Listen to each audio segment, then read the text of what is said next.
Court में ज़मानत करवाने के लिए किस तरह के ज़मानती चाहिए होते हैं या किस तरह की श्योरिटीज़ जो हैं वो प्रोड्यूस करनी पड़ती है। तो दोस्तों बहुत सारी क्वेश्चंस इस तरह की क्वेरीज रहती हैं कि सर मैं तो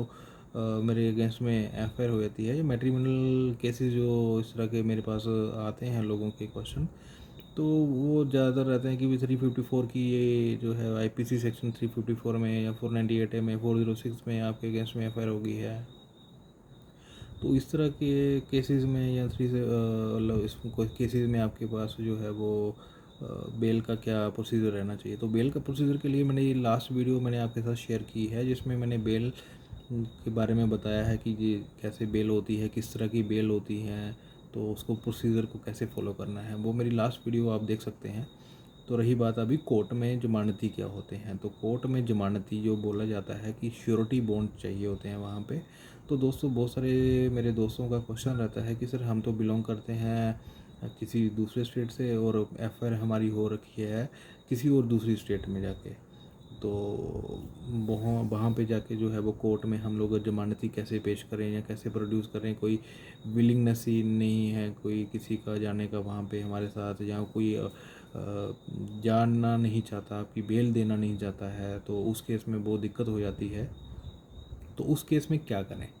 तो दोस्तों पहली तो चीज़ ये होती है कि आप पहला जो क्वेश्चन जो रहता है कि आप किसी दूसरे स्टेट से बिलोंग करते हैं और एफआईआर आपकी जो है वो किसी दूसरी स्टेट में हुई है। तो दोस्तों पहला ये आपका डाउट क्लियर कर देते हैं कि ये वाला जो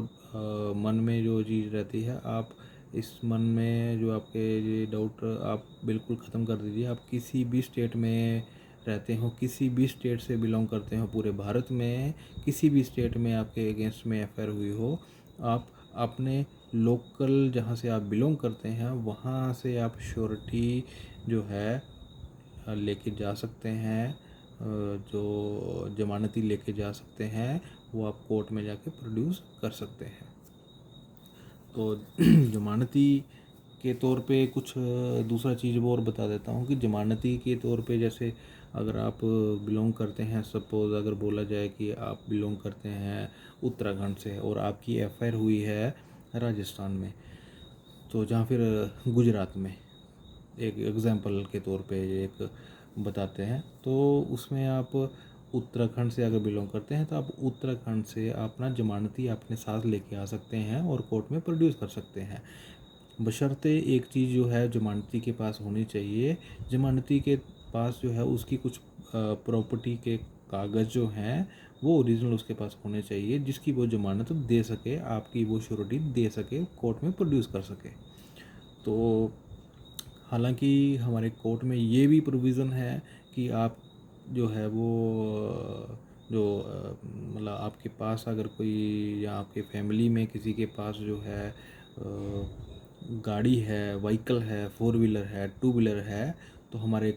लॉ में ये भी प्रावधान है, ये भी प्रोसीजर है, ये भी प्रोविज़न है कि आप उसकी आरसी भी जो है, जो गाड़ी की फोर व्हीलर की, टू व्हीलर की, थ्री व्हीलर की जो आरसी भी जो है वो एज ए ज़मानती के तौर पे वहाँ पे आप प्रोड्यूस कर सकते हैं। हालांकि कुछ कोर्ट में इस मतलब फोर व्हीलर आरसी को लेके या two wheeler three wheeler RC को लेके थोड़ा मतलब वो रहता है, मतलब कह सकते हैं आपकी मनाही रहती है कि कोर्ट मानता नहीं है इस चीज़ को। तो बेटर मेरी जो सजेशन रहती है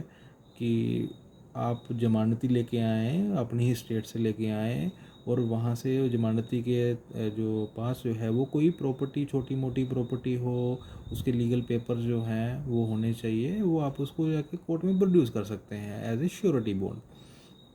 तो दूसरी बात एक और जो है प्रोविज़न है लॉ के प्रोविज़न के अकॉर्डिंगली, दूसरा हमारे पास एक अल्टरनेट और रहता है, और वो दूसरा अल्टरनेट रहता है कि ज़मानत के ऊपर आप कभी अगर देखेंगे या फिर कभी आपने देखा होगा कि ज़मानत का कुछ श्योरिटी बॉन्ड का कुछ अमाउंट लिखा रहता है आपकी ज़मानत के ऊपर। कोर्ट ऑनरेबल जज जो है वो आपकी ज़मानत के अगेंस्ट में कुछ अमाउंट श्योरिटी का वहाँ पे पेपर पे जो है वो ज़मानत वाले पे लिखा रहेगा।